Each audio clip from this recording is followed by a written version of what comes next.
Hello everyone, আসসালামু আলাইকুম। সবাই কেমন আছেন? শরীফাস লাইফস্টাইলে আপনাদেরকে স্বাগতম। আজকে আপনাদের সাথে শেয়ার করব পারফেক্ট ভুনা খিচুড়ি রান্নার রেসিপি।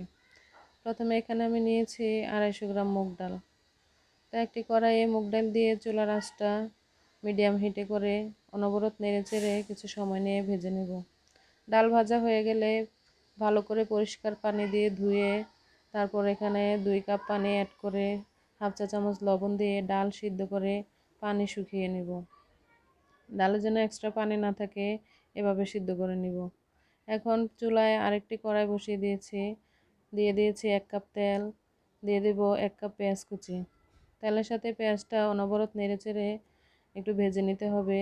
বাদামি রং হয়ে আসলে আমি 700 গ্রাম পোলার চাল ধুয়ে পানি ঝরিয়ে রেখেছি, চালটা দিয়ে দিব।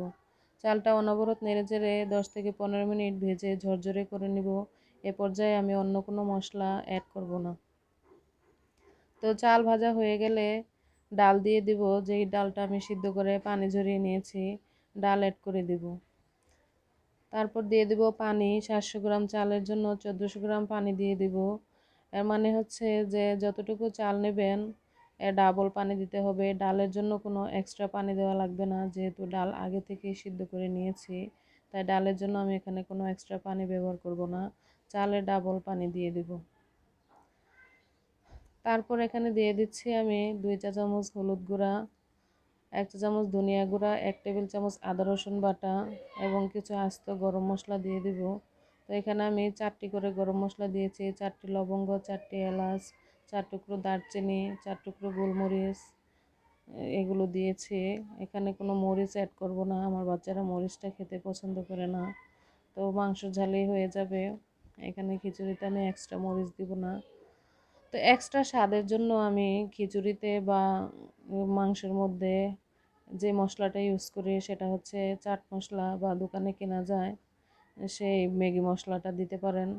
এই মশলাটা আপনি যদি খিচুড়িতে ব্যবহার করে থাকেন তাহলে টেস্টটা দ্বিগুণ বেড়ে যায়।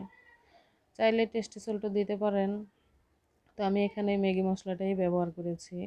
তো এইভাবে খাবারের স্বাদ বাড়ানোর জন্য বা অন্যরকম টেক্সচার আনার জন্য মাঝে মাঝে মশলার পরিবর্তন করতে হয়। সবসময় যে মশলা দিয়ে রান্না করি সেই মশলাও দিব, এবং সাথে মশলাটা দিলেও এটার স্বাদটা একটু অন্যরকম হয়ে যায়। তো আজকের ভিডিওটি আমি এখানেই শেষ করছি। আমার ভিডিওটি যদি ভালো লাগে বা রেসিপিটি যদি ভালো লাগে আপনারা লাইক, কমেন্টস, শেয়ার করবেন। পরবর্তী ভিডিওর জন্য আমার সাথে থাকবেন। এখানেই বিদায় নিচ্ছি। সবাই সুস্থ থাকবেন, ভালো থাকবেন, আমার জন্য সবাই দোয়া করবেন। পরবর্তী ভিডিওর জন্য আমার চ্যানেলে বা পেজে ফলো রাখবেন। আল্লাহ হাফেজ।